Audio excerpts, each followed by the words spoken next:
నమస్తే DCN news కి స్వాగతం. నా పేరు నీలిమ. ముందుగా ముఖ్యాంశాలు.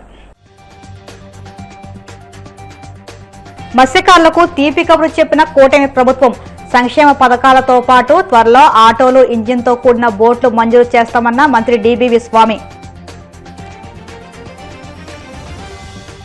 తిరుమలపై వైసీపీ నిత్యం కుట్రలు చేస్తూ రాజకీయ పబ్బం గడుపుకుంటుంది. ఆగ్రహం వ్యక్తం చేసిన TDP రాష్ట్ర ఉపాధ్యక్షులు వేమూరి ఆనంద్ సూర్య. ప్రభుత్వ వైఫల్యాలను ప్రశ్నిస్తే కూటమి నాయకులు తట్టుకోలేకపోతున్నారన్న వైసీపీ నేత మనోహర్ రెడ్డి. పోలీసులను ప్రేరేపించి వికృత చేష్టలు చేస్తున్నారని ఆగ్రహం.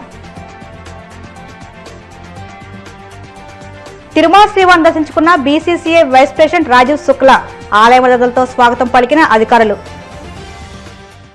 మత్స్యకారులకు మంత్రి డోలా బాలవీరాంజనేయ స్వామి తీపి కబురు చెప్పారు. మత్స్యకారులకు ప్రభుత్వం ఎన్నో సంక్షేమ పథకాలను అమలు చేస్తుందని, త్వరలోనే వారికి ఆటోలు కూడా మంజూరు చేస్తామన్నారు.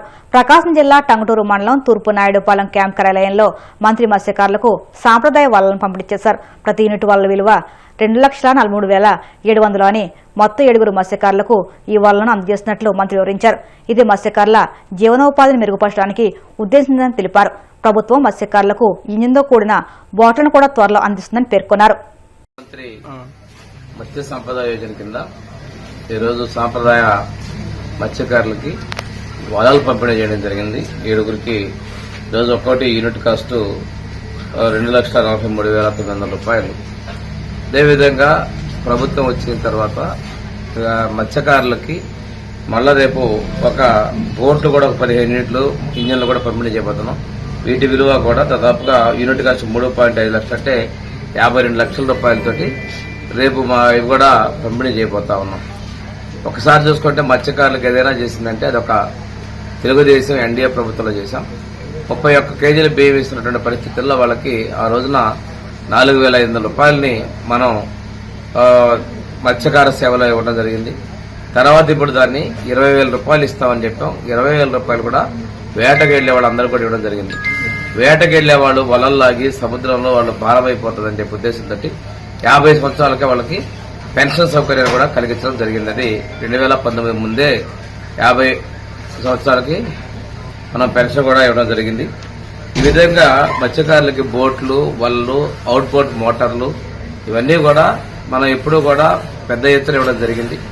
అంతేకాకుండా ఈరోజు వాళ్ళ ట్రాన్స్పోర్ట్ కూడా 40% సబ్సిడీతోటి ఆటోలను కూడా లబ్దిదారులను తొందరలోనే ఎంపిక చేసి ఆటోలు కూడా పంపిణీ చేసేందుకు చర్యలు తీసుకుంటున్నాం.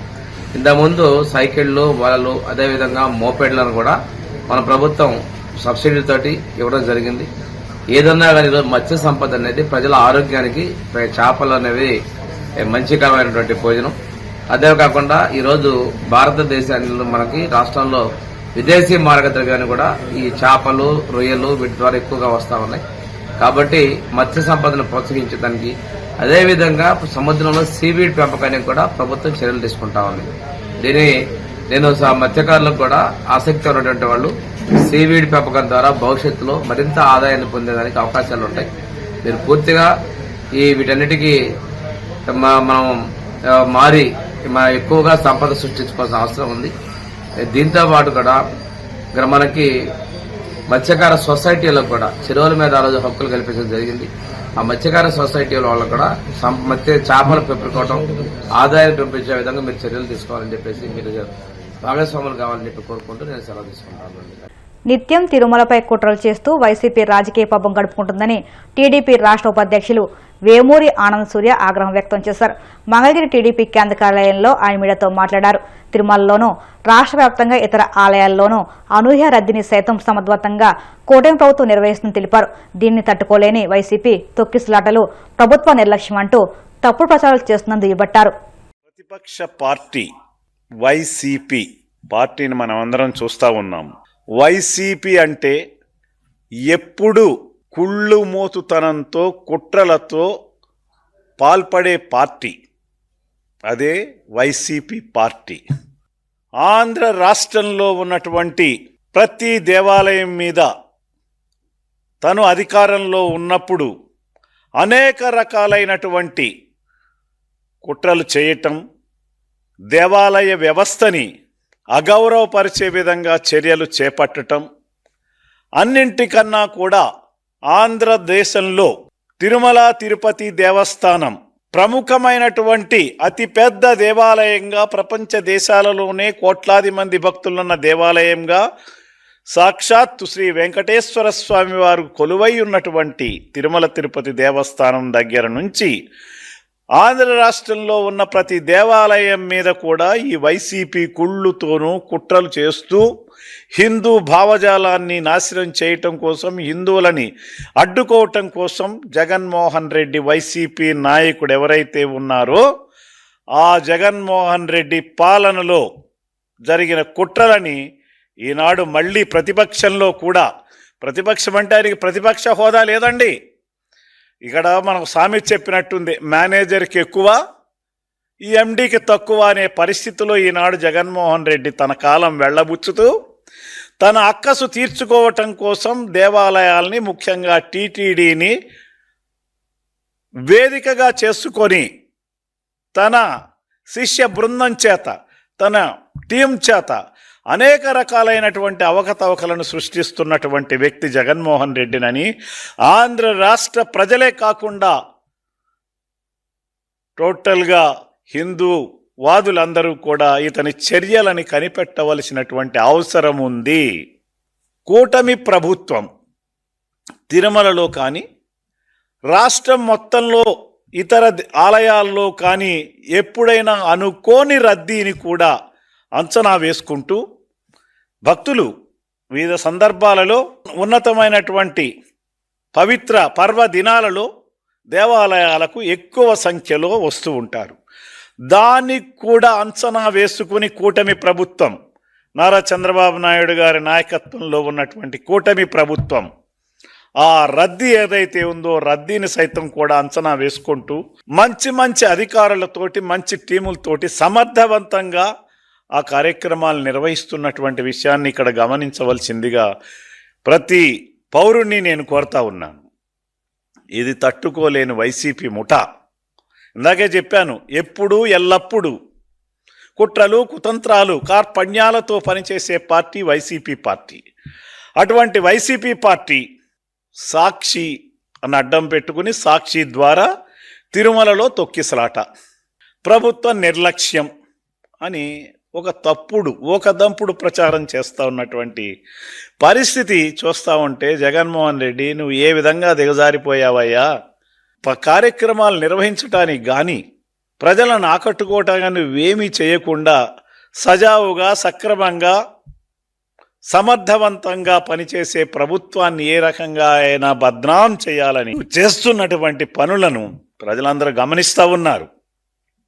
నిత్యం కూడా ఏదో అపచారం జరిగిపోతున్నట్టు ప్రచారం చేస్తూ తిరుమల పవిత్రతని దెబ్బతీయటం మంచిది కాదు. నీ కుట్రలు ఎప్పుడైనా ఆపేయి జగన్మోహన్ రెడ్డి అని నేను తెలియజేస్తాను. ప్రభుత్వ వైఫల్యాలపై ప్రశ్నిస్తుంటే సమాధానం చెప్పుకోలేక, కూటమి నాయకుల అవినీతి, దౌర్జన్యాలు, దోపిడీలు, అత్యాచారాలపై చర్యలు తీసుకోలేక, అసత్య ప్రచారం, కట్టుకథలతో వైసీపీని అరాచక శక్తిగా చిత్రీకరించి ప్రజల్లో పలచన చేయడానికి కూటమి ప్రభుత్వం తొక్కని అడ్డదారులు లేవని వైసీపీ లీగల్ సెల్ అధ్యక్షుడు మనోహర్ రెడ్డి ఆగ్రహం వ్యక్తం చేశారు. వైసీపీ హింసను ప్రేరేపిస్తుందని, ప్రజల్లోకి సందేశం పంపించడానికి రోజురోజుకి దిగజారి ప్రవర్తిస్తున్నారని తెలిపారు. తాడేపల్లిలోని పార్టీ కేంద్ర కార్యాలయంలో ఆయన మీడియాతో మాట్లాడుతూ వైసీపీ కార్యకర్తలను భయభ్రాంతులకు గురిచేసి వారి మనోధైర్యాన్ని దెబ్బతీయడమే లక్ష్యంగా పోలీసులను ప్రయోగించి అక్రమ కేసులు బనాయించి వేధింపులకు పాల్పడుతున్నారని దుయ్యబట్టారు. గ్రామంలో, ప్రతి పల్లెలో, ప్రతి పట్టణంలో ఘనంగా జరుపుకున్న సందర్భంలో ఘనంగా జరగడాన్ని చూసి ఓర్వలేక రాష్ట్ర వ్యాప్తంగా అనేక అక్రమ కేసులను వైఎస్ఆర్సీపీ కార్యకర్తలపైన ఈ కూటమి ప్రభుత్వం బనాయించడం జరిగింది. రాష్ట్ర వ్యాప్తంగా సంచలనం సృష్టించిన కేసు ఒకటి సత్యసాయి జిల్లా తనకల్లు మండలం ముత్యాల చెరువు గ్రామంలో దళిత వర్గానికి చెందిన వారు అంతా బంధువులే. అజయ్ దేవ్ అనే ఒక అబ్బాయి కూడా జన్మదిన వేడుకల్లో, జగన్ జన్మదిన వేడుకల్లో కేక్ కటింగ్లో పాల్గొన్నాడని, ఆ సందర్భంగా స్వయానా వాళ్ళ వదిన వాళ్ళు వచ్చి దానికి అభ్యంతరం వ్యక్తం చేస్తే ఇతను ఆ చిన్న బంధువుల మధ్య తోపులాట జరిగితే దాన్ని పెద్దదిగా చిత్రీకరించి ఆమె గర్భిణి అని, ఆమె పొట్టపైన తన్నారని హత్యాయత్నం కేసు కూడా పెట్టి తెలుగుదేశం నాయకుల ప్రోద్బలంతో 3rd డిగ్రీ మెథడ్ ఉపయోగించి పోలీసు వాళ్ళు రాత్రంతా విపరీతంగా కొట్టి తెలుగుదేశం నాయకుల సూచనల మేరకు ఎలాగైనా దీన్ని రాష్ట్ర వ్యాప్త సమస్య చేయాలా, జన్మదిన సందర్భంగా కూడా వైఎస్ఆర్సీపీ కార్యకర్తలు ఇలాంటి తప్పుడు మార్గాల్లో దౌర్జన్యాలు చేసినారని చెప్పి రాష్ట్ర వ్యాప్తంగా ఒక మెసేజ్ ఇవ్వాలని కక్షగట్టి ఆ అబ్బాయిని దారుణంగా హింసించి కాళ్లకు చెప్పులు లేకుండా నడి రోడ్లో ఊరేగింపు చేసిన వీడియోలన్నీ బయటకు వచ్చాయి. ఈవెన్ అతను జనసేననా లేకపోతే వైఎస్ఆర్సీపీనా అనేది ఇక్కడ సమస్య కాదు. ఒక వ్యక్తిని పోలీసులు అదుపులోకి తీసుకొని పొలిటికల్ అజెండాతో అక్కడ ఉన్న స్థానిక ఎమ్మెల్యేలు కానీ లేకపోతే రాష్ట్రంలో చక్రం తిప్పుతున్న లోకేష్ గారి సూచనల మేరకు ఇంత దారుణంగా కొట్టి ఇలా హింసిస్తూ కోర్టు ప్రొడ్యూస్ చేయడం మంచి పద్ధతేనా? ఈ రాజ్యాంగంలో ఇది రాజ్యాంగ వ్యతిరేకం కాదా? మనిషి స్వేచ్ఛ స్వాతంత్రాలను హరించడం కాదా? అతన్ని అవమానపరచడం కాదా? ఎక్కడైనా గ్రామాల్లో కట్టెలు జరిగి పెద్ద పెద్ద ఇవి జరిగి హత్యలు అత్యాచారాలు జరిగినప్పుడు ఏదో జనరల్గా పోలీసులు ఏదో ఇట్లాంటి ట్రీట్మెంట్ ఇచ్చారు, అది కూడా తప్పే. అయినా సరే అట్లాంటి వాటిల్లో ఈ మధ్య ఈ ఎల్లో మీడియాలో కూడా వీటన్నిటిని కూడా సపోర్ట్ చేస్తూ ఉన్నారు. ఇటీవల కాలంలో లోకేష్ గారు, పవన్ కళ్యాణ్ గారు మాట్లాడుతున్న పీకుడు భాష కూడా దీనికి చాలా ముఖ్యం. అరచేతులు అరగదీస్తాం, రోమాలు పెరికేస్తాం, కీళ్ళు విరిచేస్తాం, ఇట్లాంటి మాటల ద్వారా పోలీసుల్లో కూడా దాన్ని ఆదర్శంగా తీసుకొని ఇట్లాంటి పద్ధతులు పాల్పడుతున్నారేమో అని అనిపిస్తుంది. కానీ ఇది తప్పు కాదు.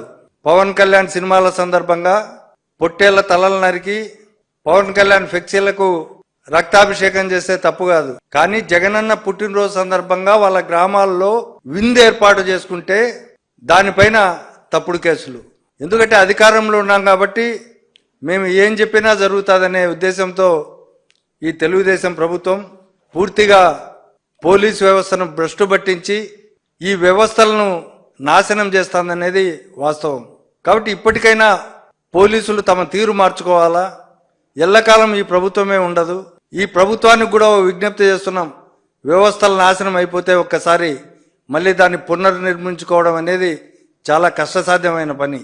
ఇవాళ మీరు చేస్తున్న పనే వచ్చే ప్రభుత్వంలో చేస్తే అశాంతి ఏ విధంగా ఉంటుందో ఈ విధంగా మీరు ఇప్పుడే గమనించాల్సిందిగా మేము కోరుతున్నాం. మీకు ఇవన్నీ ఏం పట్టడంలా, మీరు ఇచ్చిన హామీలు అమలు చేయలేక డైవర్షన్ పాలిటిక్స్లో భాగంగా ప్రత్యర్థి పార్టీలను అణిచివేయడానికి వాళ్ళపైన దుష్ప్రచారం చేయడమే మీ అజెండాగా పెట్టుకొని ప్రతి చిన్న విషయాన్ని భూతద్దంలో చూపిస్తూ మీ ఎల్లో మీడియా ద్వారా వైఎస్ఆర్ కాంగ్రెస్ పార్టీని అపాసుపాలు చేయడానికి మీరు ప్రయత్నం చేస్తున్నారు.